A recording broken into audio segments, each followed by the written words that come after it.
Welcome to the historic West Village, New York City, Village Lantern, Greenwich Village, Bleecker Street, world famous stomping ground of Bob Dylan, Allen Ginsberg, Louis C.K., and my Aunt Becky. Becky lives right here in the village. She pays $6 for a cup of coffee and $8 for rent, so she's lived here for a long time. Got a good deal. She's here with my Uncle Orlando from the Honduras. The only person in my family, when I introduce him, they actually do think he's my relative. I want to thank the courtesy laugh section in the back.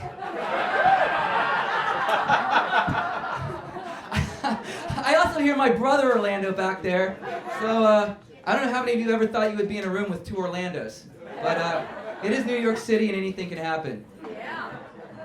Welcome to my big, fat, old Mex-Greek wedding weekend extravaganza! Got family here, got friends here, got total strangers here. So I want to thank you all for sticking around. I want to take all the credit for this whole event happening, but I really got to give it to Heather Apostolidis. I don't know where you are. Heather. Love of my life, heart of my soul, spit on my shine, slava my knob. All right. Hey, it's a family show. It's a family show. Speaking of, we've got a lot of people here tonight, and I do want to talk and acknowledge each and every one of you, but that would take hours. So we're going to go ahead and get started. Our first person coming up doing some performance for you guys, she loves you all. She cares deeply for each and every one of you. And she wants you to know you're all very, very special. Let's give a big hand for Grandma Jane B.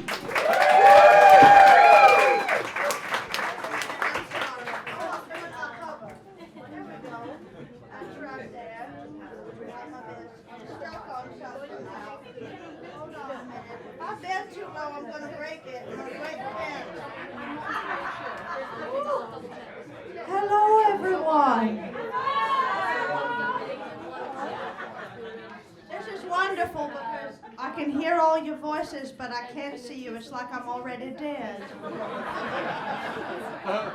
Shout out to Aunt Becky with the good hair over there in the back. I love you so much. How are you all doing tonight? Yeah, are you taking care of yourselves? Yeah, no? Did somebody say no? Lord, honey, well, just do it. You're the only one that can. Is everyone, make some noise if you got good teeth. Yeah, fuck all you. All right, well, I'm so happy to be here today for Heather and Jessie's wedding.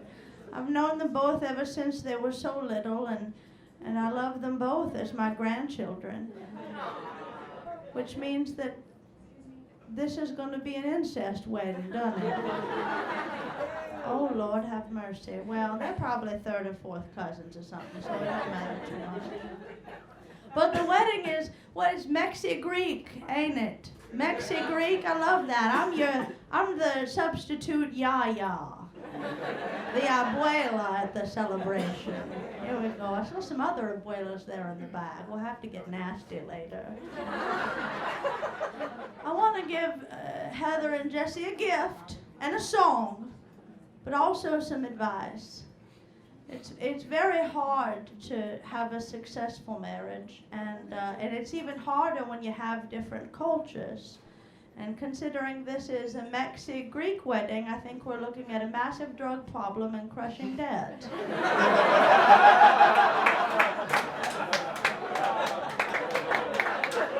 Yeah. Those are going to be some big hurdles that you're going to have to get over. No, but the truth is, this is a good old-fashioned American wedding, which means that the couple's done it in the back door. I know, honey. Your white dress is beautiful, though. She looks so beautiful. Like Jackie O. What's he wearing? One of them t-shirt tuxes? Yeah, I saw that.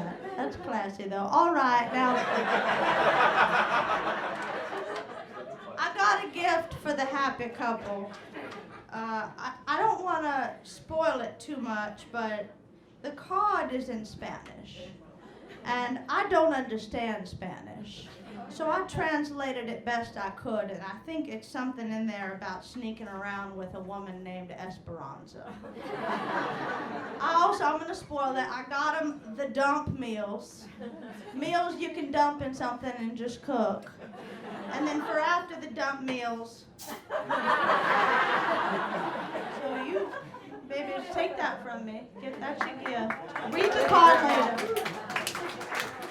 Yeah, thank you. Thank you very much. Oh, all your hands work so well. They're limber. That's beautiful. Now listen, I'm going to sing a song. I know that you think that because I'm a Yaya, and say all the names you know for Granny. Who's Bobby? Nanny? Nana? Grandma. Bobby. Oh, that's music to my ears. That's beautiful. Yeah. Well, what's the first thing a grandma says? A Nana, a Yugi, or Mimi, or TT, or whatever, says to a new couple? Here's $1. Well, yeah. There's a check for $17 in that card. It's post-dated. Don't cash it till the first of the month. What's the other thing that a nanny says to a young man? Well, you don't need to do that, honey. I'm fighting it back as it is. What's the third thing that a grandma says to a young married couple? It's when are you going to have babies? But I'm not going to say that. You know why? Because the most important, I've been married a lot of times. They've all died. The most important thing in a marriage is satisfying each other. That's right. Grandma's about to sing a song about sex. Here we go.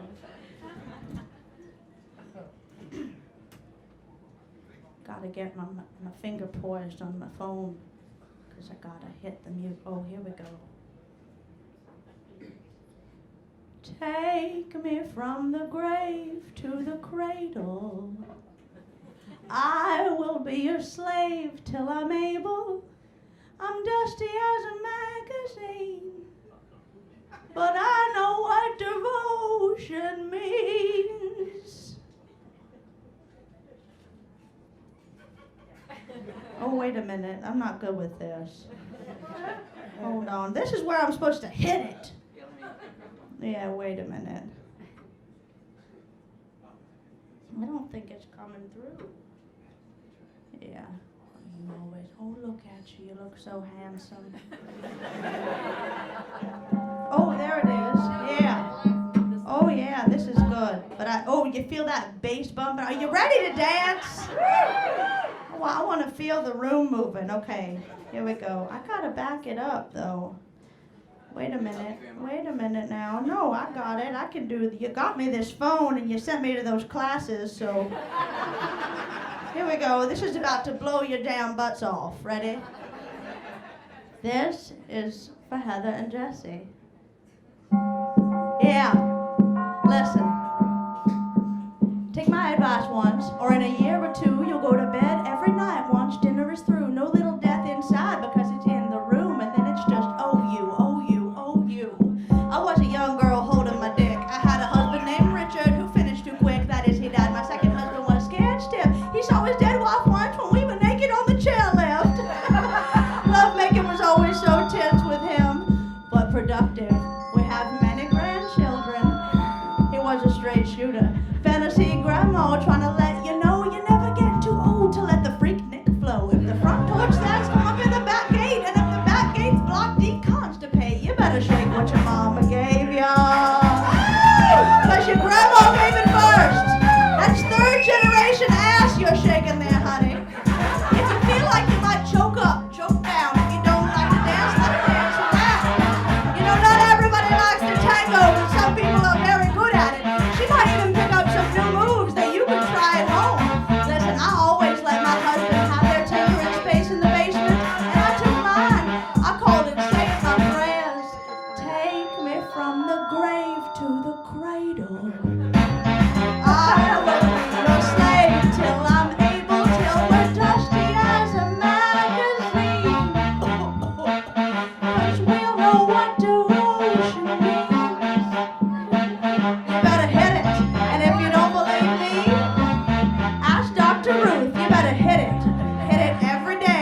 advice on love I have to give.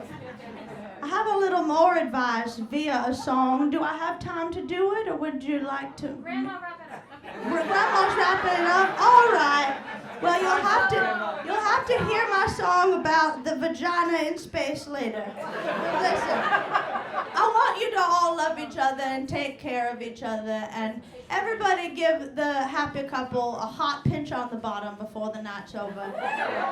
And your grandma will take a hot pinch on the bottom too. I love you very much. Have a good night.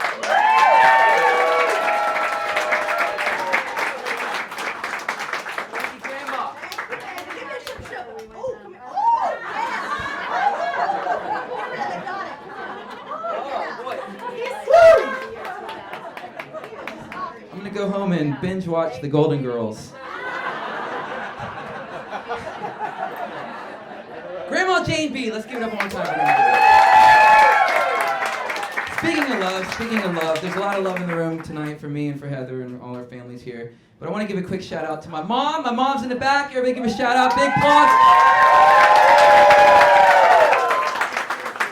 Without her, this would not be possible. I want to thank my mom for coming out. My dad's not here, but I'd also like to thank him for coming, also making this possible. My mom's got a lot of love. She loves me very much. She loves all of us very much. And I have to say, Ma, honestly, that your love has been a big and a great inspiration with me in my life. And truly, without your unyielding, undying, unconditional love, I would not be the arrogant narcissist that I am today. So, thank you for that. Our next comedian coming up is a wonderful comedian, and she's performed all over New York City. And her name is Ritu Chandra! Hello, everybody. Keep it going for Jessie and Heather. Are we up most of us here for their wedding? Yes. I just want to thank them so much for letting me be a part of their comedy show. And I have a tip for you guests. You have a year to get their wedding gift. You know that, right? Do we know that? And I think you should always wait the year just to make sure that marriage lasts, right? Just to make sure. But this marriage is going to last. Has anyone been following them on Facebook? Have you seen the countdown to their wedding pictures? I have to admit, I actually don't want them to get married because I enjoy these pictures so much. I'm married. I married almost 12 years, everyone. So thank you. Yeah, it's great. I love my husband. I love my husband so much. Like, if my husband asked me to marry him again, I would 100% say yes to him again. 100%. Yeah. But I'm only like 30% sure he would ask me again. That's the problem. He didn't get what he was expecting. He did not get what he was expecting. Like, I got what I expected.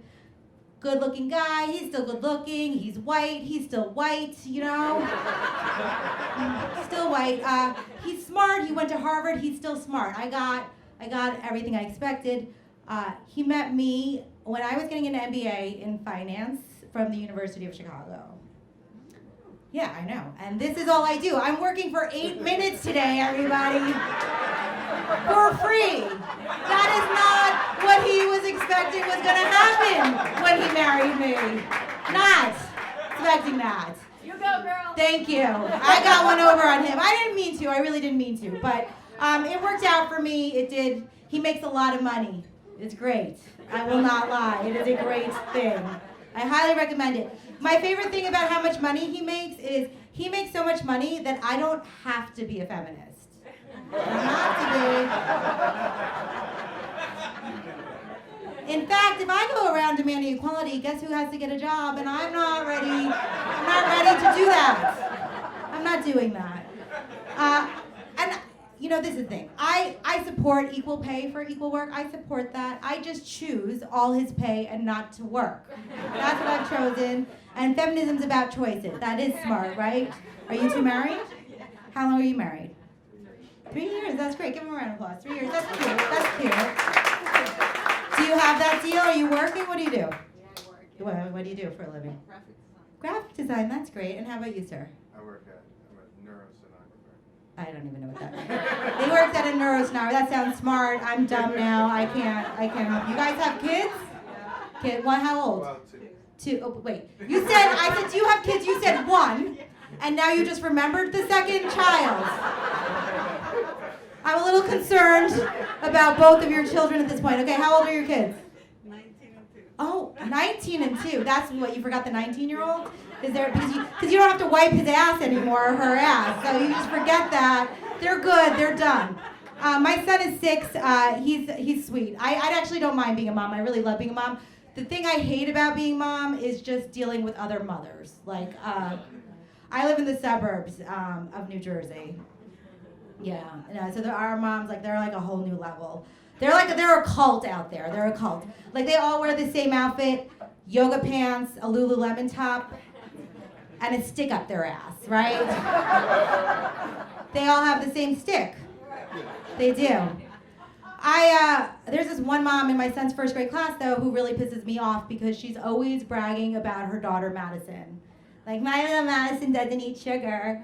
My little Madison doesn't watch TV. My little Madison's fluent in Mandarin.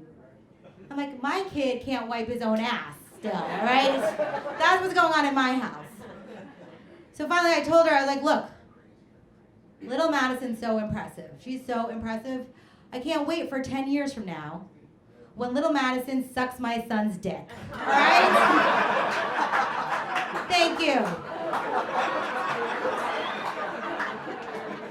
Because that's what's going to happen. You know that. Don't look like you don't know that. That is what's going to happen. That much pressure to be perfect is going to turn her into a little whore. That is what is going to happen.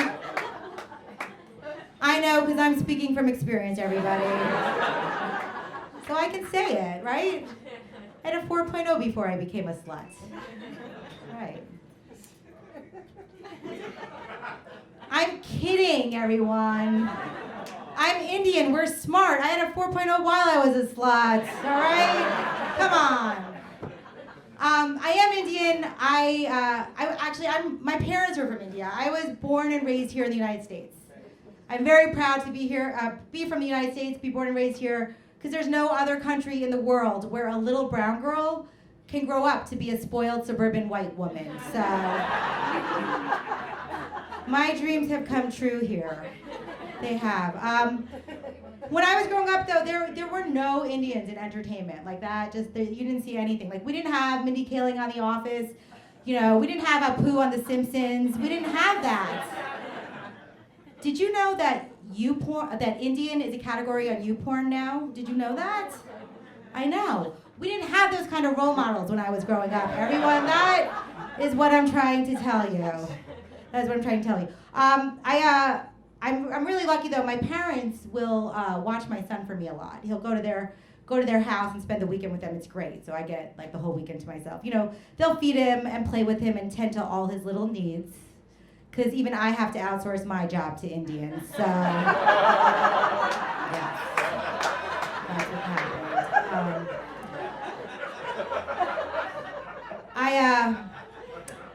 I recently turned 42. I say recently because I hate the fact that I'm actually about to be 43 soon. One thing that's really interesting I find as I get older, my sexual fantasies have changed, right? Like the latest one that I keep having over and over is there's mirrors everywhere and I'm there just looking at myself. That's it. Because in my fantasy, I look like I'm 22 again. That's the fantasy. Everything's where it's supposed to be. I look great. That's the fantasy. Like, there's not a man, there's not a woman, there's not a pizza, just me looking like I'm 22. I masturbate to me masturbating at 22. That is what I'm telling you. And I'm also mute in this fantasy because even I don't want to hear what a 22-year-old girl has to say. All right, everyone? Thank you so much. My name is Ritu Chandra.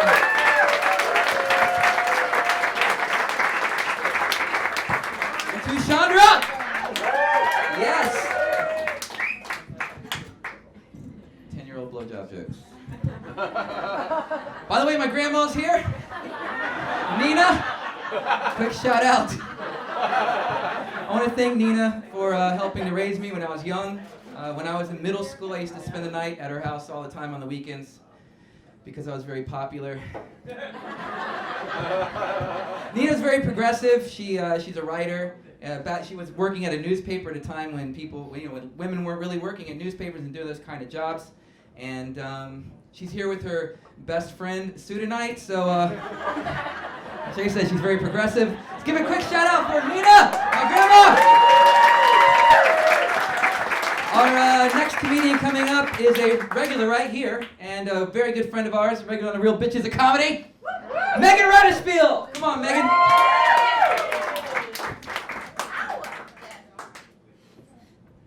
Give it up for Heather and Jessie, everyone! Give it up for love. Love wins. This is their day, but this is about to be all about me. This is my time. My time. Guys, believe it or not, I recently did a personal training session with my grandma, if that's a visual for you. Not that grandma, but the trainer, they weighed us in at the end, which I thought was passive aggressive. I'm like, I just gave you my best hour. Why are you doing this to me? And my grandma, she's so cute. She goes, Meg, come here, Megan, look. Meg, I weigh less than you. Meg, come here, look, I weigh less than you, Meg. And I was like, I know, Grandma, it's because you're dying. It's because your soul is slowly leaving your body.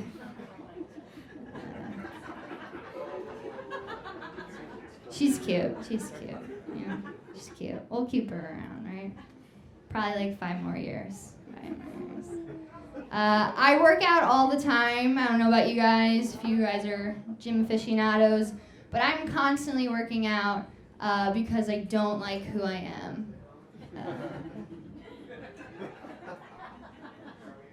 That's why we all work out, right? If you say you're working out for a different reason, you're lying. And if you have that high self-esteem, get out of here. What are you doing? Because working out, it's super embarrassing, right? You're sweating. You're trying to convince the chick next to you on the elliptical machine you're not breathing. And I'm a germaphobe, so I wipe everything down, guys. And I don't want to be gross, but when you wipe down the handles, it's kind of like you're giving it a hand job, right? And people don't need to know my technique. It's not their business. So now instead I just use my mouth. It's much more efficient. Much more efficient. There's some women in the crowd, right? That's exciting. Don't woo. It never sounds good. It's never a happy woo. It always sounds sad. I love women's magazines because I love how they hate on their direct readership. It's a cool thing they do, right? Keep us ladies interested. 7 habits men hate. I'm I know, I eat. Tell me something new, Cosmo. What would be helpful for me as a young woman in her 20s would be a cutesy article in Cosmo, 7 ways to discreetly leave your DNA on a date just in case he murders you. That is something I could use, Cosmo. Men's magazines are weird too, because they're men, 7 ways to cry, but keeping your masculinity. What? Yes, it's true. I read it.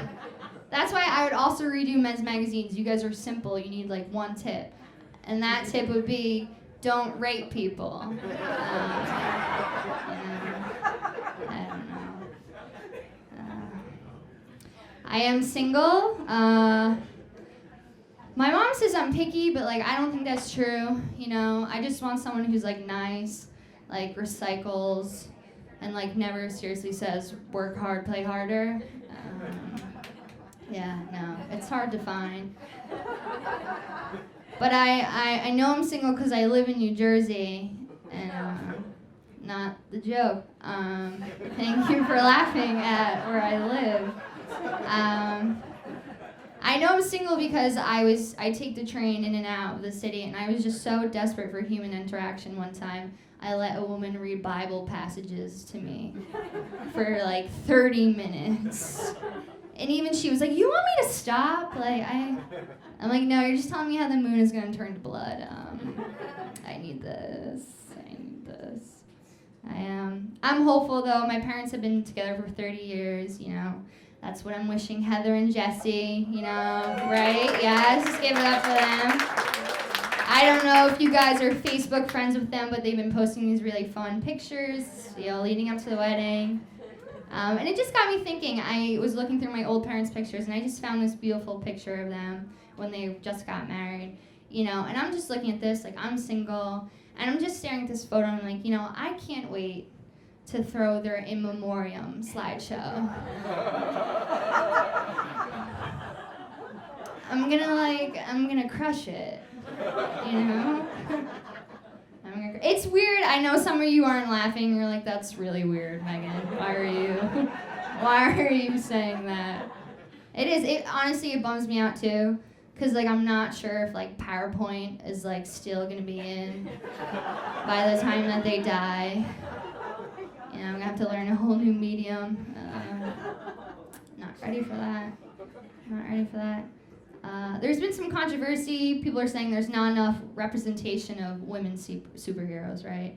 I don't believe it. Women are superheroes in real life, right? And I'm not talking about moms or like women who wear white pants. I'm talking, yeah. I'm brave, but I'm not that brave. I'm talking about people who sex other people in different time zones, right? Guys, you gotta be quick on that flip. You know, they could be 5 hours ahead, and I could be knee deep in like a Doritos bag watching some weird documentary on Netflix, and some guys like send me a booty pic. Like, I have to go from like gross woman to like, oh, I love anal in like 5 minutes. 5 minutes. I have been sexting a lot, which is fun. My mom's really happy for me. Because my room has never been cleaner. Can't send a booty pic with like a half-eaten sandwich in the background, right? You guys have been fun to leave you with this. A really embarrassing thing happened to me recently. I was out to dinner with my older brother, Andrew. I don't know if you guys have siblings of the opposite sex, but my worst fear came alive, and the waitress came over as we're wrapping up the meal, and she goes, "Would the lovely couple like a dessert?" And my brother's like, "Meg, you take this one." So I just looked at her and I said, "Oh my God, I am so sorry. He's actually a 5, and I would never fuck a 5. Ever, but I would love a brownie sundae. Thank you." All right, guys, you've been fun. Give it up for your host, Jessie! Megan? Thank you. Where was I? Nerves kicked in. I had something to say. You know, I've been living in New York for 17 years now. It's kind of crazy to think about that. But I am from Florida, and just in case anybody wants to doubt my redneck roots, I mean, like, you know, I've lived here for a long time. I identify New York. I taught in the South Bronx for 5 years. I feel like a real New Yorker. I live in Harlem. But I am a redneck, and I can prove it because my brunkle is here. My brother and uncle, Hector. This is a true story. I have a brunkle. He's my uncle and my brother, and he's right back there. I'm just going to let you guys just feast on that for a minute. That means my mom is actually my stepsister. This is very true. I am officially a true blue, through and through redneck. How you doing, Nina? How you doing back there? How you feeling, Grandma? Yeah, my more aunts and uncles here. My Aunt Phyllis here. My brunkle is married to my Aunt Phyllis, and they were nice enough to give me my first job when I was a kid, babysitting their children. So thank you for entrusting me to your children's lives. I only dropped Robbie. The other two turned out okay, though, I think, right? My Uncle Gary's here. I worked with him my first job, working at the shop, my grandfather's shop. From Uncle Gary, I want to say I learned that I could be successful in life and be a stoner. So that was a really great lesson, lifelong. My Aunt Terry's here. She taught me, to try new things. So thanks to her, I went to college and tried things. She also taught me a love of reading, also guaranteeing that I would be a waiter for at least 2 decades. So thank you for that. Speaking of being a waiter for 2 decades, one of my good friends is coming up next. He's a great comic. He works at Caroline's Comedy Club. He actually hired me when I worked at Caroline's Comedy Club. He's one of my great friends, Gootz. Come on up here, Gootz. Hey, what's up? So, my dad's Mexican, which means I'm half Mexican, which means I gotta go finish the dishes once this shit's done. This is actually my lunch break. They made me come in at 7 in the morning.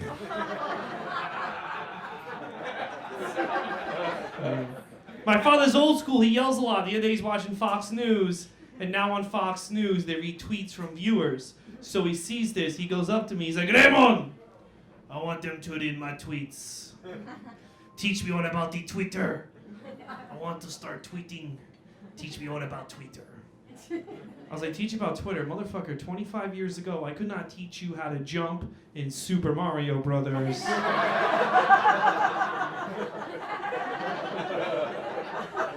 Now you want to retweet Hillary Clinton or some shit. That's not going to work out for you.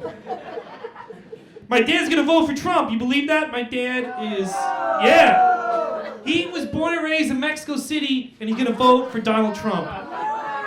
That is like a Jew voting for Hitler. I'm like... I go, Dad, why do you want to vote for Trump? Oh, he's going to get rid of all the creeps. I'm like, Dad, you're the creep he's going to get rid of, all right? I voted for you. Get behind my wall. Oh. My father's favorite activity, the thing my dad enjoys the most, is going inside a store, asking about the prices, getting pissed off about the prices, then cursing the whole store out and storming out, all right? He was great at this 30 years ago, but nowadays he can barely walk, and he'll still do it. So he'll go in like a bakery and be like, hey, how much for the cupcake? And they'll be like, $4. He'll be like, $4? You can go fuck yourself! I'm leaving! No, fuck you, I'm leaving! No, I don't want the cupcake, go fuck yourself! Open the door for me, I'm old! You have to open the door so I can storm out, I'm an old man! No? Alright, I'll have the cupcake, but fuck you! Doesn't work as well as it used to, man. My mother died about a year ago, it was rough, we're doing better, and my dad goes up to me today, he goes, you know, it's been a year since your mother has died. It's New Year, 2016. Maybe you get me a new wife. Why don't you sign me up for the Tinder? I'll meet a new woman on the Tinder. I'm like, Dad, you're 85 years old, all right? The next time you're getting laid is to rest.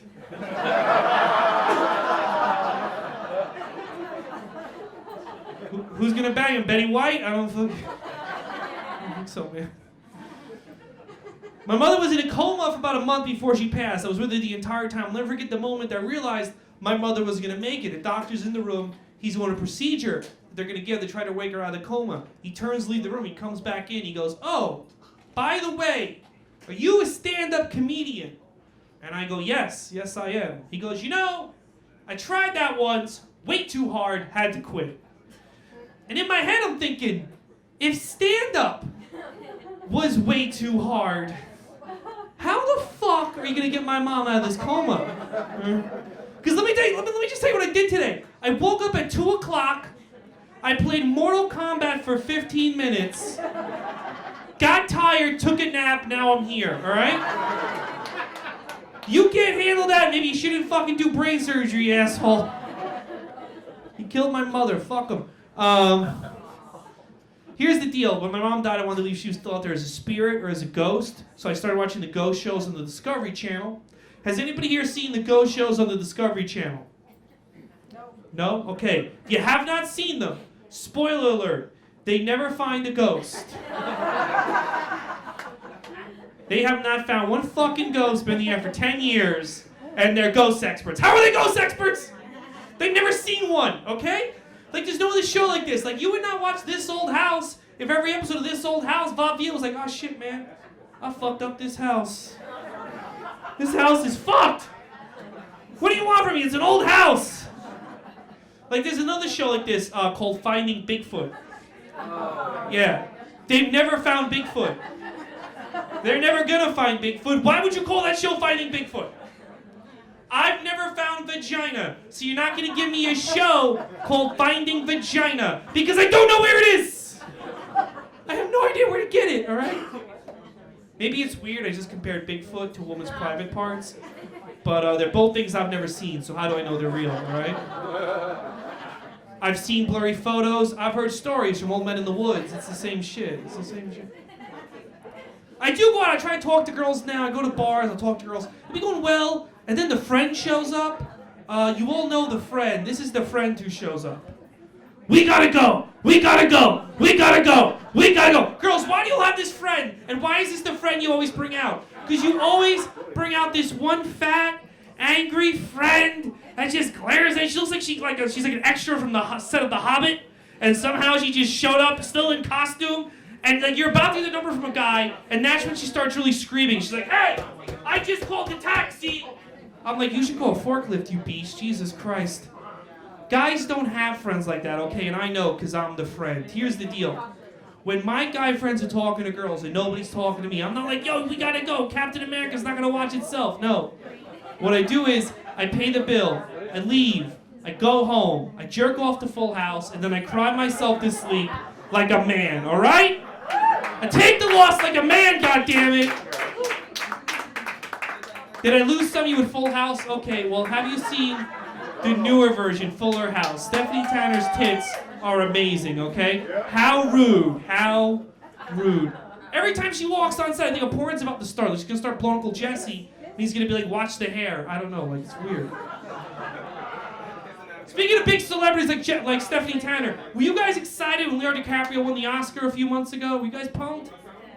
So, not really. A lot of my friends were excited. They're like, I feel so bad for him. All those years he had to sit there and not win anything. It was so great he won an Oscar. I feel so bad for him. I'm like, yeah, it must have been hard for like a second. And then he sat there like, oh man, I didn't win that Oscar tonight. But you know what I can do? I can go on my yacht and have sex with any woman in the world. Because I'm Leonardo DiCaprio, my life's amazing. Why would you feel bad for that guy? That guy gets whatever he wants. He can walk in this room right now and have sex with anyone in this room, okay? Guys included, all right? And I know a lot of you guys are like, no way, dude. Yes, you would. You sit there, you think about it, I'm going to get a lot of likes on Facebook if I do this. I really... Look, everyone, it's not gay if it's a celebrity. Then it's just a really good story, okay? They go to work tomorrow and be like, you'll never believe what I did. I was at Jessie's bachelor party. Leonardo DiCaprio shows up. Next thing you know, he's fucking me in the bathroom telling me how, like, James Cameron really is. Awesome guy. Awesome. He bought shots for Jessie. He's coming to the wedding. He'll have sex with all for everyone. Let's go. Not Jessie. He's a married man. Show respect. I'm going to end it with this. I'm never getting married, so you'll never see me. I'm going to end it with this. I don't know when a girl likes me. I can't pick up the signs. Like the other day, I can't tell anymore when a girl likes me. The other day, I'm on the subway. Mama money, money my mind, right? I'm just chilling, okay? I'm just representing the hood, all right? I'm listening to Hall & Oates like a real gangster, just representing, right? It's a very pretty girl sitting across from me. She's staring at me. It's a very pretty girl. She's sitting across from me, and she's staring at me. She's looking right at me. The only thing I could think of, the only possibility that came into my head was like, yo, does this bitch want to fight me? Like, why the fuck? Why the fuck did she keep looking at me? You don't have money or something? All right, guys, it's my time. Thank you so much. Thank you, Jessie. Thank you. Great, Gootz. The man. Check out his, actually, I made a documentary on this guy, so check it out on Dropping Shorts. So, before I announce our next comedian coming up here, one of my favorite comedians, I just want to say for a second, Heather, my fiance, has a twin sister who's here tonight, Jolene. That's right. The only girl I can feel up with impunity. I thought it was you! How can I tell? I know. It was Jolene's birthday yesterday.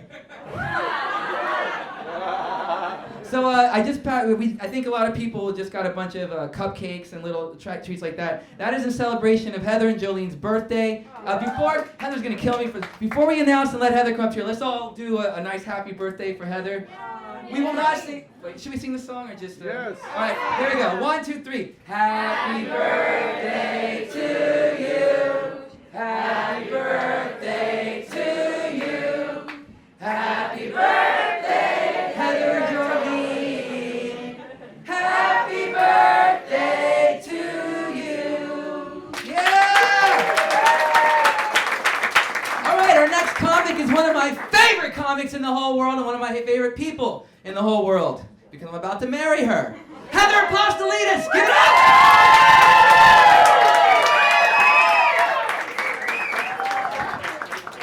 Anything to cut into my time, Jessie. Thank you. I'm out there. I can't even hear it. So anyway, I have so many of my friends and family here from all over the world. Well, just the country. I just like to say that. And it just like my heart feels like it's gonna explode, you know, with like anger. But it makes me want them to move closer, you know. Like New York's a pretty big state, you know. Like Poughkeepsie here is nice this time of year, you know. But yeah, so I'm marrying this guy wherever he is. He's Mexican and I love every last lick of him. I can't even do my Mexican jokes anymore because of Donald Trump. Like he's fucking up everything for me and for everything else. We won't even go into Bernie because you know, all of you know on Facebook that I'm obsessed. That's all I have to say. And I'm letting my Bernie Grays grow in. That's what I have going on. And it's also my birthday, and my twin sister is here, and she's basically my shadow, and I'm just like swatting at it like a gnat, and I feel terrible, but I love her to death, and we both turned, Jolene, can I tell everybody our age?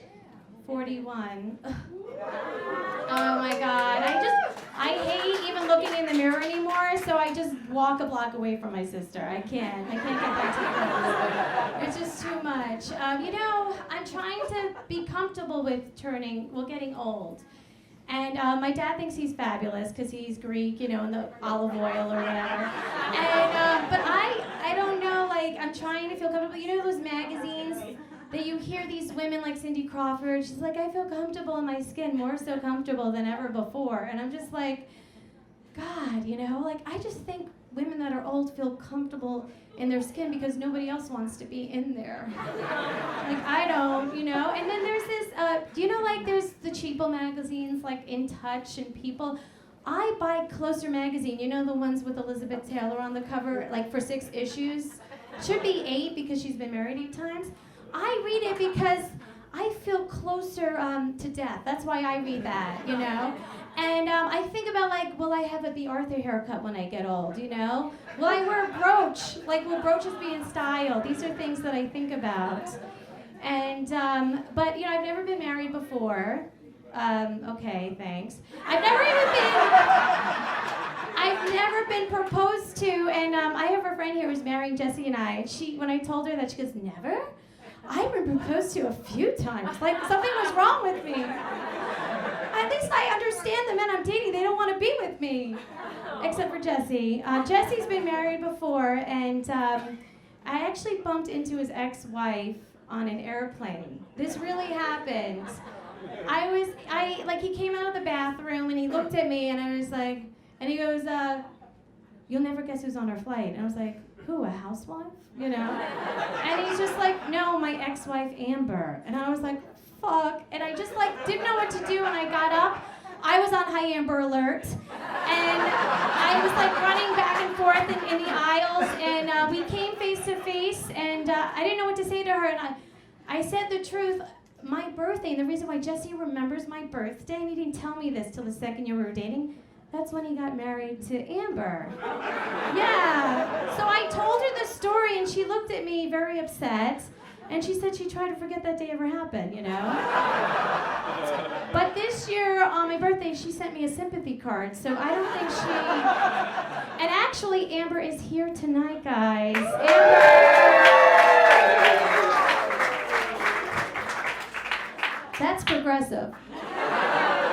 You know, but I'm very happy that she's here, and a lot of Jessie's friends and family, and people that I want to love me, and that's why I'm up here. Anyway, and they're over there. They don't have a microphone, so I can just. Anyway, so my girlfriend, we were really excited. She's gonna marry us, you know, and I was telling her about all the traditions because I'm Greek, you know, and my dad's name is Hercules. That's not a joke. And he thinks that the Greeks had never, invented everything, you know, because they kind of did. They invented, democracy and philosophy, the Olympics, sex with goats. Why Greek yogurt tastes so good. My dad told me this. He said that he invented this. Help me. The fist bump. My dad invented that. Dad, you invented that, right? That's right, honey. Okay. Can I tell him the story, or do you want me to? I'm gonna just, because I have the microphone, and mine will be shorter, I hope. So, my dad said that, and he had my sister write a letter to not Oprah, to Ellen. Ellen did, right?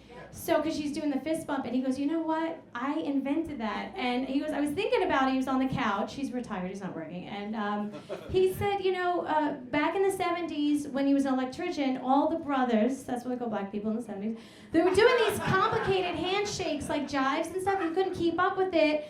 So he put his fist out, and the guy put his fist out, and he said it was like magic. Like there was a spark. Dad, was there a spark? Yeah, it was. There was a spark. And I said, it electrified, because he's an electrician. And he should be Zeus, instead of Hercules. And so I said, I was just like, Dad, I could Wikipedia this, and we could call it a day. And he was just like, oh, Wikipedios. Like he invented that too. But, so anyway, my friend took me out the other day. Did anyone go to the Museum of Sex before? Have you been there? You like it? You look like you just came from the Museum of Sex. She's like laying back and everything. My girlfriend and I, she's from Long Island. She doesn't get out much. So we were heading over to a bar, and I thought it was the bar. She wanted to go by Penn Station, but nobody likes to go to Penn Station. So I lost you all because you're not from New York. Fuck. Anyway, so we're just hanging out, and we go into this bar. We thought it was a bar, and it was a sex club. A sex club. I thought the name of the place was French, but it was just called Lay. And there was a guy, he paid for me and her to go in there with us, and that never happened, so I should have known, that wasn't. But there's 3 floors to this place, and the higher you go, the more stuff happens. So I said to my friend, listen, we're gonna absorb as much as we can from this, except for the semen, and have a story to tell our friends. And so we're in the first floor. It's very PG-13, a lot of dry humping, on couches, we've done this all before. And then we go up to the second floor, and it's kind of like people are taking their clothes off, and then there's a black light, and it was so ugh. So people are taking their clothes off, and they're handing out these towels, and my friend is so nervous. She has one really, right now I'm sweating, a sweaty armpit. So we take the towels, and we don't know what to do. We go up to the 3rd floor, and the guy comes up with us, and there's people having sex everywhere, and it was just kind of like this room. You look a little familiar. And then, she's now really freaked out. She leaves me, and I'm in this room, and people are just having sex, and it's so, when you see sex like that so close up, it made me nauseous. I felt like I was in a cafeteria where people were just, eating each other out. And the guy we came with was in the corner, and he was, fisting another guy, and it was, but I was a little curious, and I'm polite. I wanted to say goodbye, so I went over to the guy, and I tapped him on the shoulder, and I said, my dad invented that. Yeah. So,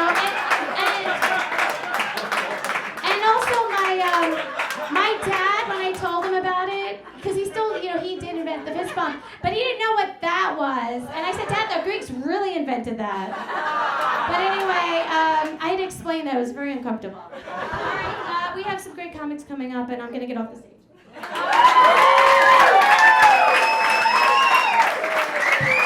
Hi there, Apostolidis!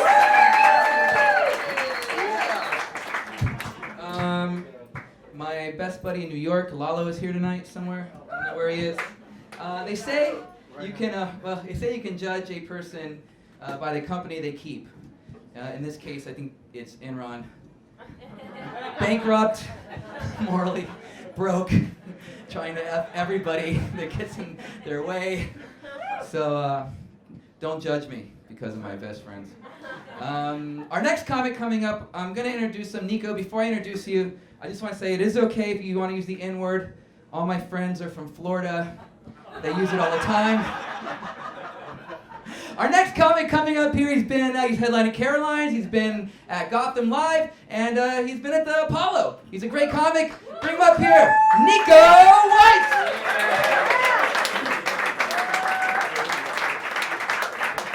Yeah!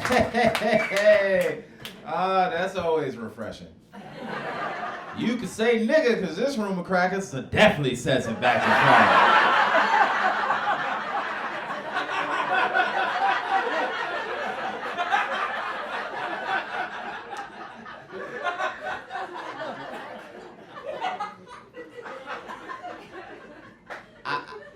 I don't know what you thought that tidbit of information would do for my morale. Because I'm supposed to come up and be like, hey, joke. And I'm like, fuck these people. Fuck, you say, nigga in Florida, I bet you won't say in these next 10 minutes. Bet that. Bet that.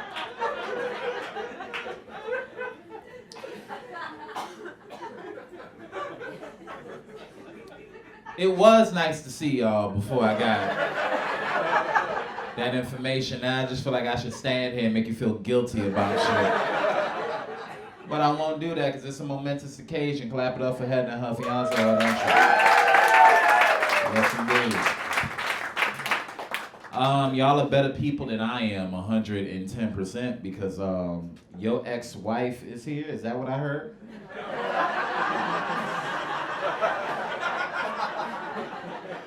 Hey, if my girl ever, and I mean at any point in time, brought an ex-boyfriend around me,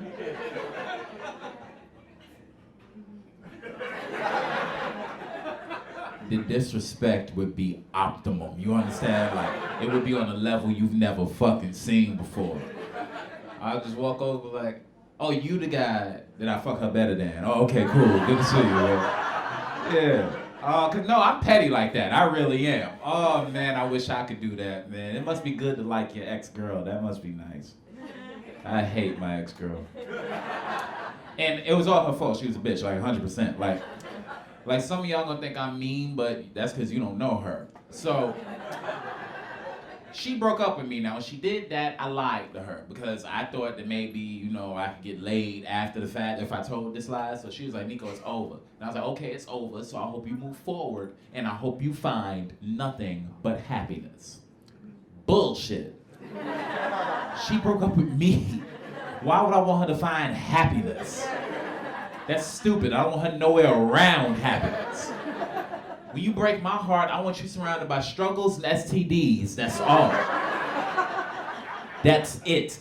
I want crushed dreams and burning sensations. You understand?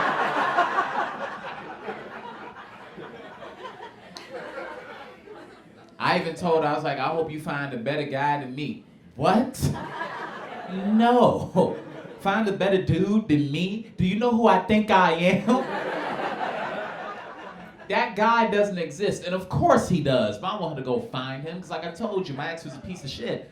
I learned that she cheated on me with my best friend, but it gets better. They have a kid together. It gets better. He's a deadbeat dad. He broke up with her and left the kid. But it gets even better than that. Because now she posts all of her struggle statuses on Facebook. And I like every last one. Every last one of them. I've made more profiles to like those statuses more than one time. She posted status like, life is such a struggle. Yes, it is, bitch. Yes, it is. Neko White and his 40 other profiles like this.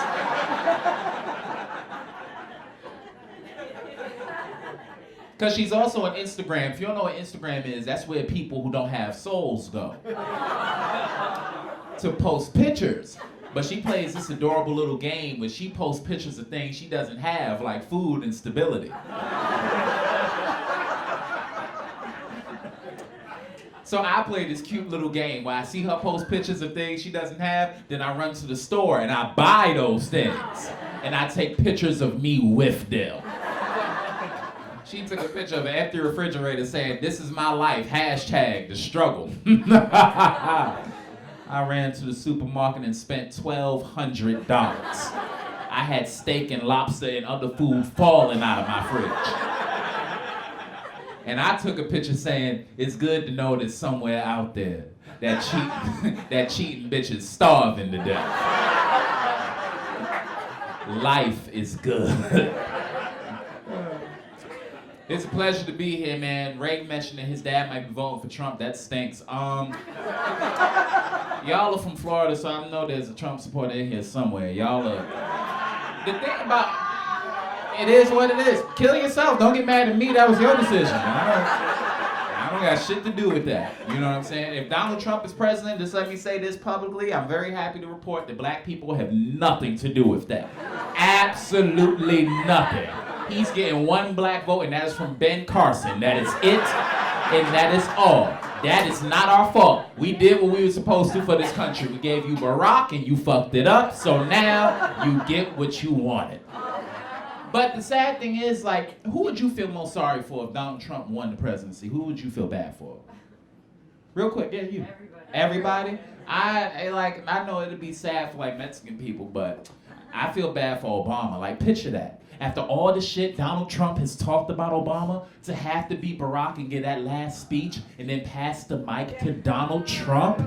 Can you imagine that? If I was Obama in that situation, my speech would be very quick and very to the point. I'll walk up to the microphone and say, "My fellow Americans, suck my dick," and then walk off.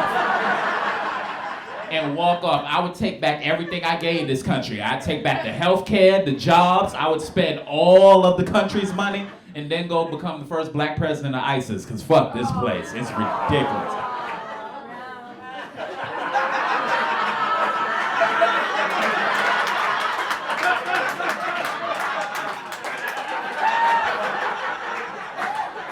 I don't got time for that shit.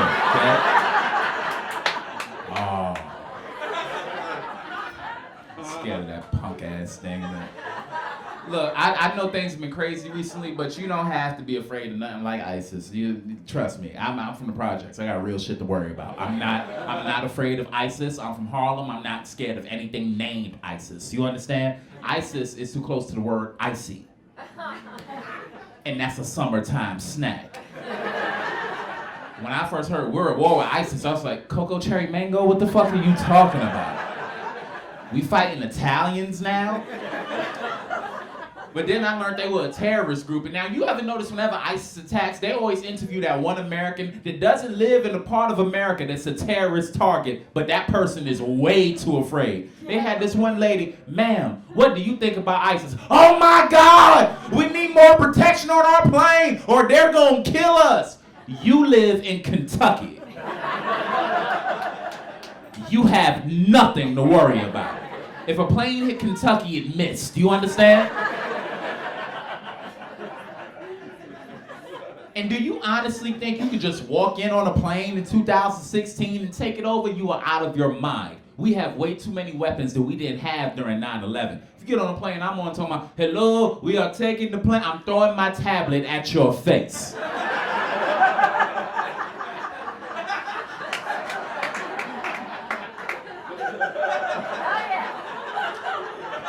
Because I'm willing to break my iPad. But I'm doing it for America.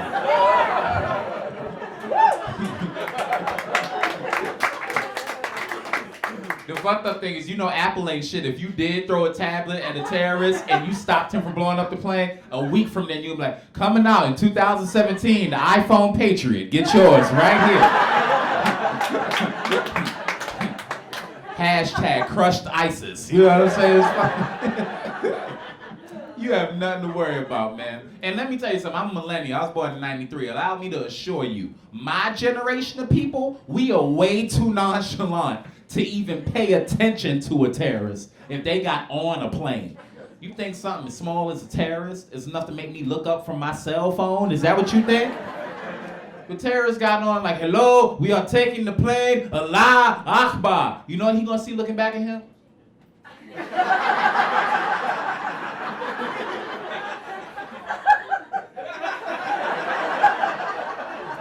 He getting mad because he getting ignored. I said, I'm taking the plane, Allah Akbar. Hey, my man, I know you want to take the plane, but your dynamite is fucking up the Wi-Fi. Like in my mind, I just envisioned some white woman trying to take a selfie with the terrorist. That moment when you on the plane just in time for jihad. Hashtag about to blow up. You know what I'm saying? You have nothing to worry about. Okay, I gotta wrap this up, audience. How you wanna do this? You want a real fun joke or a nice, quick little dark joke? Which one you want? Fun. Y'all say nigga, so I'm doing the dark joke. So, it's not really that dark, to be completely honest. It's pretty fun. So, a friend of mine, like, you ever did something to try to help somebody and it backfired? Well, a friend of mine, his dad passed away, and he was crying about it. He was like, I need to hear the sound of my dad's voice one more time. So I said, yo, call your father's old cell phone and listen to his voice on the answering machine. I should have kept my mouth shut. Because the first words out of his father's mouth were, hi, I'm not here right now. Thank you, I'm Neko White. Neko White! 1993. I was born 2 years after I graduated high school. Funny as hell. Yeah, speaking of all my friends, the fellas are here from Florida in the back! Yeah! Had my first tequila with Matt, first house party over to Andy's house. Keith took me in when my mama kicked me out when I was 18, like a good redneck kid. Skipped school with Dave. Yeah, it's my crew. Joined the Marines, was up there with Fifi and Andy Gump out there in Tennessee. All my friends, we got we have nicknames for each other. They're like Donkey, Ostrich, Alfred, Mess, Fat Neck. We're like the only group of best friends whose all their nicknames are just the worst insult you could think of to give to them. The most debilitating thing you could say to somebody when they're a teenager. Yeah, that's your nickname. That's what you're gonna be for the rest of your life. Our nicknames are so bad, it's gotten to a point now where in our 40s, it's like, we ask each other privately, like, you think I should say donkey or what, you know? Is that cool? Is that cool still? Anyway, shout out to my friends here in the back. The Florida in the house. We got another comedian coming up for you guys, another really good friend of ours, regular at the Real Bitches Show, regular all over New York City. Alysia Hush, come on up.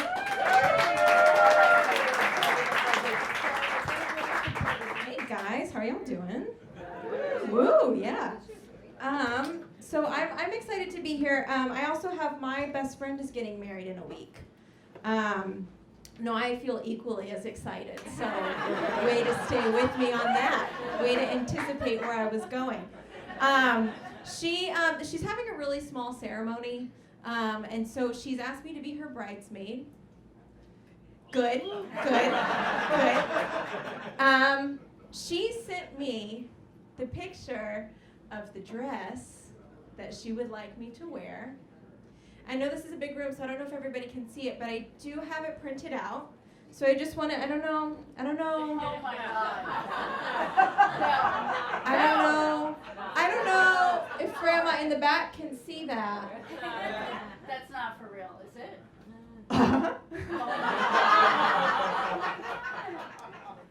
I'm not wearing this dress, right? Okay, I'm a person, not a pussycat doll. This dress is too slutty for a Sunday, okay?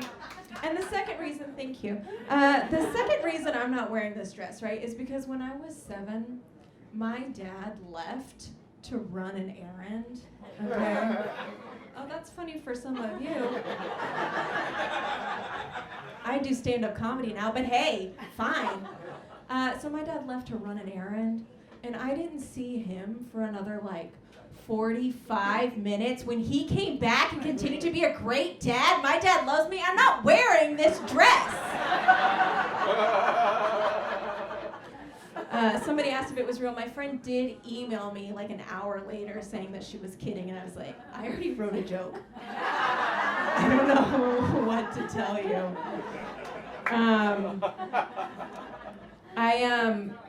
One of my other friends writes for BuzzFeed. Do you guys all know what that is? Yeah. Old people, do you know what BuzzFeed is? Yeah?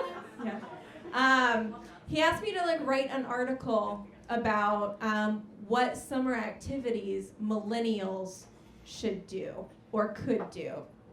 And I just sent him back one line that said nothing, because we literally can't even.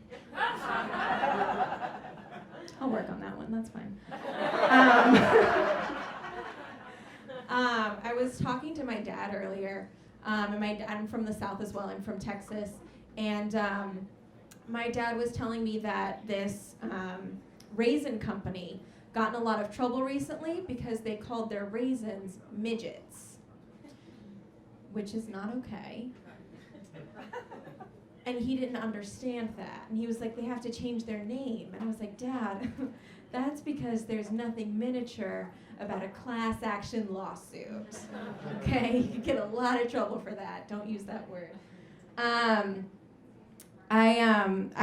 gave myself highlights the other day. Has anybody here ever done that? No? Don't. I didn't do a bad job, okay? But I didn't do a great job. And I was feeling a little self-conscious about it. But then yesterday on the subway, a man rubbed his erection on my body, and I was like, these look great. These look real good. And it was weird because I turned around and he had his penis out. And he was like, no. This isn't what you think. This is a bike. Which I know what a dick is. Okay? But even if I didn't, even if I had never seen a penis before in my life, isn't it just a little presumptuous of him to think that I don't know what a bike is? So that at least gave me something to laugh about after I cried. Yeah, oh, that's a sexual harassment joke. I have a coworker that always speaks in motivational phrases. Yeah, it's shit. And one of her favorite things to say is live every day like it's your last. Which I don't know what you guys would do if you thought it was your last day on earth, but do you have any idea how much food I would eat if I thought it was my last day? I can't afford to live every day like diabetes does not exist. Okay? This is ridiculous. Another thing she likes to say is live like you've never been hurt, but divorce is very expensive, so. I was on the subway the other day, every day, and this man came up to me and was like, ma'am, you should zip your bag. This is a bad neighborhood. There's a lot of black people. Yeah. And he had an Alabama shirt on, and I was like, dude, you're from Alabama. Your entire state is a bad neighborhood for black people. Don't start with me. Don't start. Are we still uncomfortable? We're all still a little uncomfortable. Okay, it's fine. I told my friend that joke, actually, and she was like, Alysia, you're too judgmental. Racist people can't help it. They're born that way. Which is ridiculous, right? We can all agree that you're never gonna meet a 3-month-old whose hobbies include my breast milk and fearing Muslims. It's not gonna happen. My boss, I'm gonna say this one for Heather because this one's her favorite. My boss likes to still use the word amazeballs.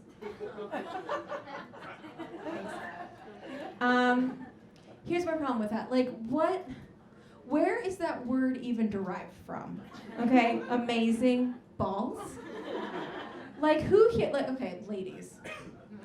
Who here has ever seen a pair of balls that were so amazing that they then became the standard for which other amazing things were then compared? No. No. Did you say she did? That was a good one. I've never heard that one before. I'll leave you with this. I've been trying to work out more. I've been doing it with a friend because it's supposed to be easier that way. And she's always like, you know, it's not about losing weight, it's just about being healthy and living a healthy lifestyle. And I was like, yeah. Or I want to look like a stepmom that the kids hate. You know what I mean? Like I want to look like a divorcee that got everything. Okay. All right. That's okay. It's been super fun, you guys. Have a good night. Alysia Hush. Give it up. A couple of coworkers here. My buddy Ben's here.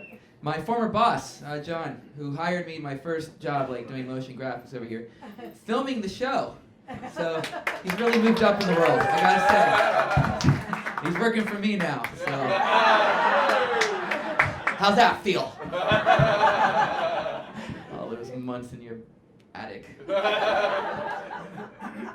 We have another great comic coming up for you guys in just a second. She's been in Vanity Fair. She's been on Last Comic Standing. She's a great comic. Kara Buller, come on up.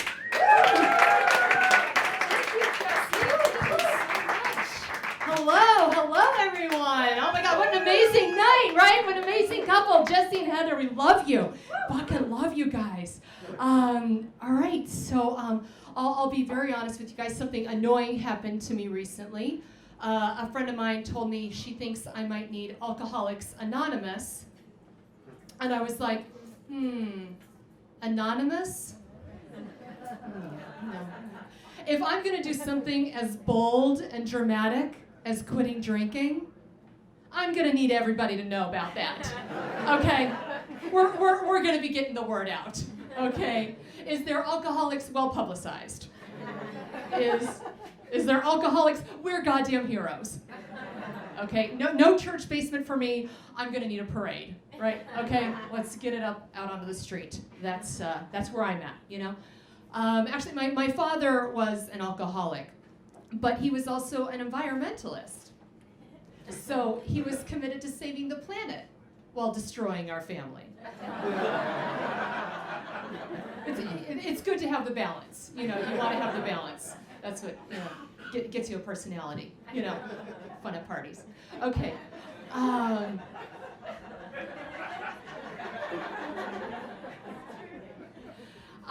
Somebody said it's true. Thank you, heart sister. I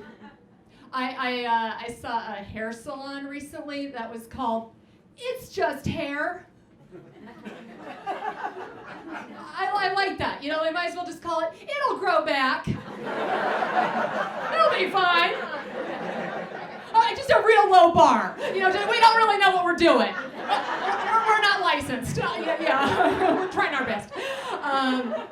I like that. I like that, you know. I want to open up a restaurant that's called "We're All Just Doing the Best We Can."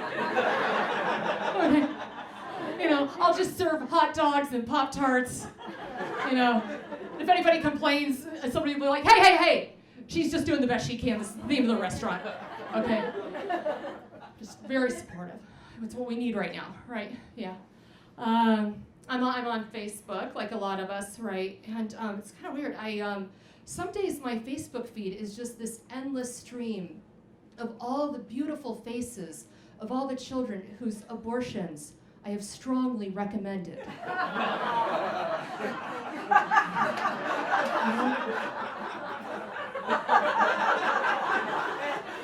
I might want to ease up. Might want to ease up on that. You know? Thanks. Oh boy. Yeah. I'm a very.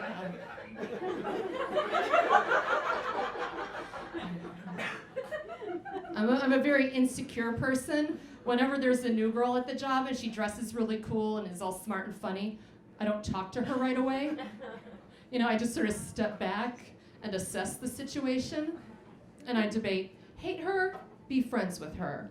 Hate her, be friends with her. And then I realize I am being so immature.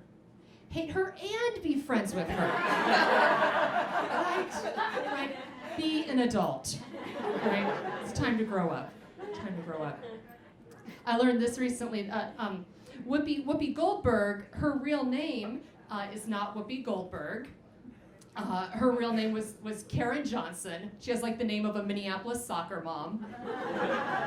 And her mother, this was back in the 70s, her mother was like, no, you're never gonna make it in Hollywood without a Jewish name.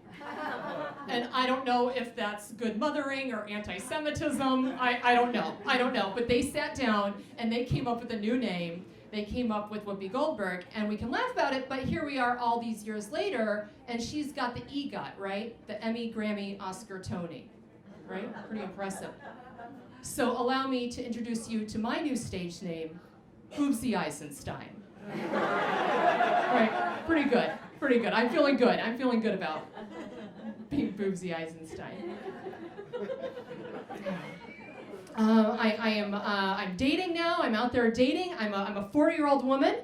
I've been dating for 20 plus years. Things have changed. I remember when I was like 18 years old or 20, like guys would see my body. It was a hot young body. They get angry. Have you ever been so hot, like they're angry? Like, you know you got a good body when they're like, oh, look at those fucking tits. Oh, what I do to that ass. You know? Like, you want that. You want anger directed at your boobs and your butt. You want people kicking stuff, you know? I'm gonna have to call the police and be like, I'm sorry, things got out of hand, I was so hot. It's all fine. But now that I'm 40, you know, the emotion, the tenor has changed. You know, it's a different emotion. It's more like fortitude in the face of adversity. You know, we will find a way. We will make this work. It's like a presidential campaign to have sex with me. We'll find a way. That's fine. You gotta carry on, right? You gotta just keep, you know. Yeah. Oh, what else do I want to complain? Oh my God, you guys, this is.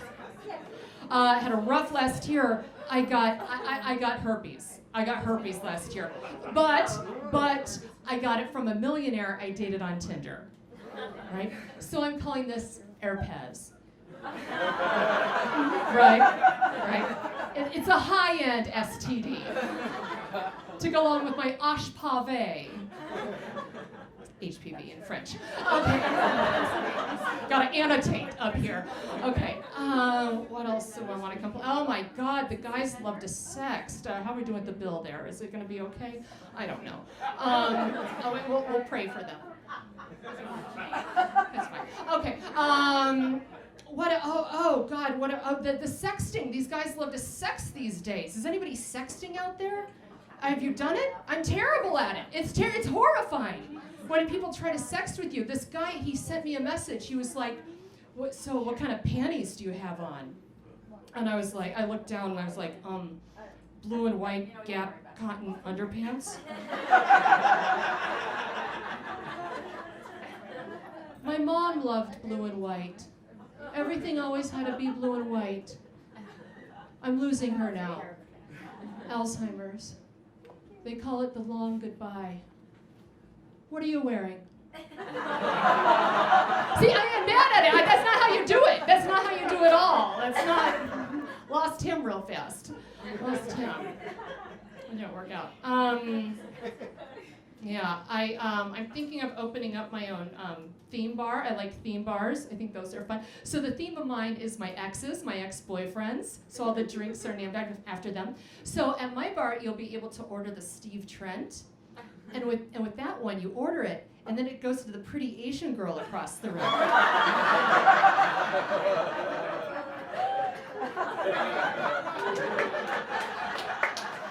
That's how that one works. You can also try the Ryan Walker, and with that one, you can order it and order it and order it all you want, but it ain't ever gonna come. It happens sometimes. They just can't. Issues, mother issues. I don't know. And then there's also, you can try the Eric Nylander. And with that one, you order it and you get it. It's just a lot fruitier than you thought it was going to be. You know, nothing wrong with that, just a surprise. Didn't know it'd be that fruity. Fruity.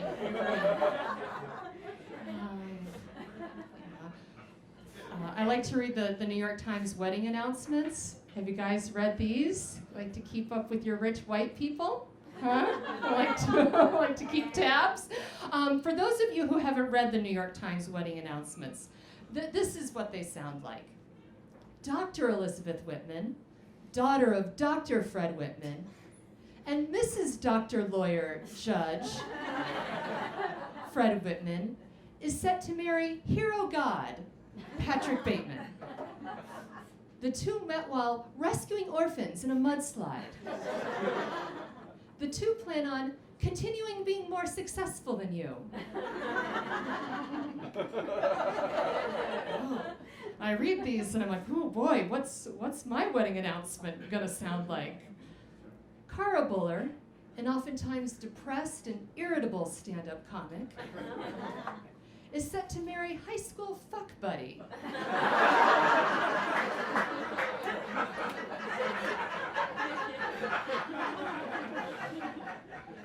Dusty McGillicuddy. From the bad part of Crystal Lake, Illinois, where the two met while huffing propane in the back of the PetSmart in the strip mall where the two worked while attending community college. Part-time. Dusty was instantly smitten with Cara's cold and distant handjobs.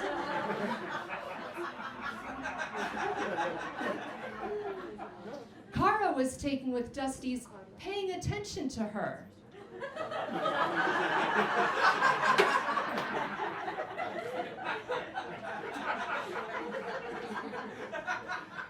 And owning a car. You guys have been awesome. I've been Cara Buller. Have a great night. Cara! Oh my God. Well, believe it or not, we're getting very close to the end, folks. Getting very, very close. Before we introduce our last act, our final comic tonight, I just want to say one more time. First of all, I'm just curious. How many people in this room have no idea who me and Heather are? All right, well, just curious. You know, the people that I haven't mentioned, like Luz and Ben and Dennis and Donnie and Cindy and other people who are, you know, no, actually Heather's entire family. How about that? Who are all here tonight. I want, you know, thank you guys for all welcoming me in and for being, the best part of marrying into a family, you know, that's from New York and Long Island is that I get to take on the accent, you know what I mean? It's great. Yeah. The best thing about having a Long Island style accent is you can just insult people, you know, all day long. It was a joke! It was a joke. You're a fat pig. Don't worry about it. Hey, I'm joking. It's because you're balding. Nobody talks to you because you're so damn fat. Oh, it's just a joke. Just kidding. It's great. You say all kinds of stuff you can't really say. You're a worm. Just kidding. Just kidding. So, you know, like a good Beatles album, like one of the best Beatles album, the Sgt. Pepper. You get the reprise, you know, like you have Sgt. Pepper, and then at the end, Sgt. Pepper comes back up. And so we had our Sgt. Pepper come up early on. I can already see everybody's heart starting to palpitate. Let's hear it one more time. We're going to close out the show with Grandma Jane B!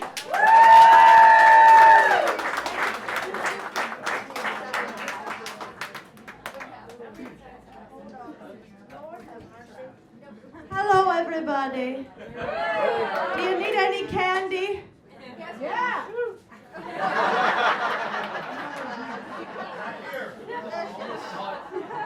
I was in that bathroom so long that somebody put a tip in my glass. I'm not talking about money. I let him finish though. Well, how do I plug this in? I don't understand technology. So. Oh, there it is, just dangling there like long pubic hair you can't get out. It's about to get worse. All right, now listen.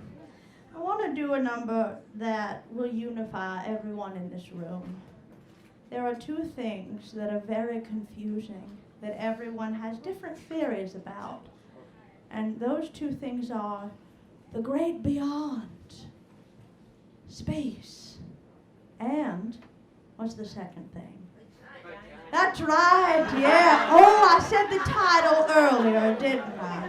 Well, that's all right. Thank you for humoring me. Making your grandma feel smart. Oh, that's the song I already did. All right, this is called Everything Looks Like a Vagina in Space. What would you do if you were in a space station, hundreds of miles from a familiar face? You take a picture to send back to Earth, but what if it looked like a pussy in space? Do you know why you feel wonder when you look up at the sky? Because every nebula is your grandma's naked eye. Every single star up there is shining on your face from grandma's big vagina in space. Break it down. Big bang, so deep, supernova. You can't sleep because you're thinking of an endless space that is the mother of the entire human race. We know space is a grandma's pink kazoo because you ignore it, and some of you are scared of it too. We know space is a honeypot of mystery, full of history because they want to own it, see? Used to be small, now it's a vast black hole made from the matter of your soul. Do you ever want to visit space but don't know how to go? Just go down on a grandma or a lady that you know. Gravitational attraction keeps our bodies universal, and grandma's contractions are a space and time reversal. Take a rocket ship to the Milky Way. They only send the best. They make the rich pay. Grandma will beam you up like Scotty. In space, there's moons on the smallest bodies. Yeah, even Jesus was born again. He just rolled back the stone and climbed back in. Fantasy grandma doesn't want to cut. I just take a load of shuttles and I'll pop them in my front butt. In my front butt. In my front butt. In the galactic peach of my front butt. Feeling the radial velocity of front butt. The great red spot of my front butt. Solar wind is a queef in my front butt. Uranus is inside my front butt. Space is a grandma's front butt. Everybody, space is a grandma's front butt. Space is a grandma's front butt. Space is, yeah. Here we go. Do you ever feel like gravity can't keep you on the ground? Flap your labia majora and you can fly around. Every single star up there is shining on your face from grandma's big vagina, from grandma's huge vagina in space. That's the end.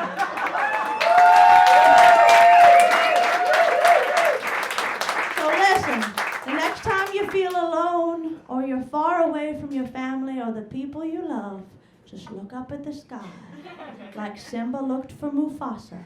And see that big old snatch up there just smiling at you. I love you.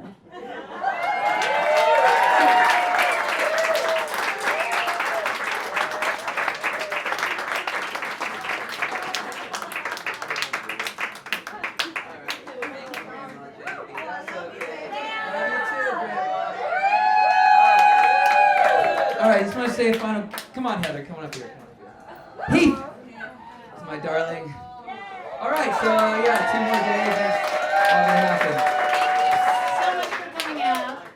Yeah, thanks to all Heather's friends from the 122 for coming out too. I didn't write any jokes about you guys. Are there any single ladies in the audience? Be careful, Lala. Watch I'm out. not gonna throw my bouquet because that just costs too much money. So I am gonna throw this over there. All right, we're gonna head over to the Kit Kat Club over on Christopher Street. Yeah, so we'll, figure out how to get over there shortly, but we've got a whole night planned of bar hopping and bachelor and bachelorette action. Thank you so much for coming out. Love you all so much. Thank you, family and friends. Thank you. We love you guys. Thank you for coming out. Thank you for supporting us and coming from everywhere you part of our lives. It's almost like the pumpkin, and now we're just like regular people, like other people.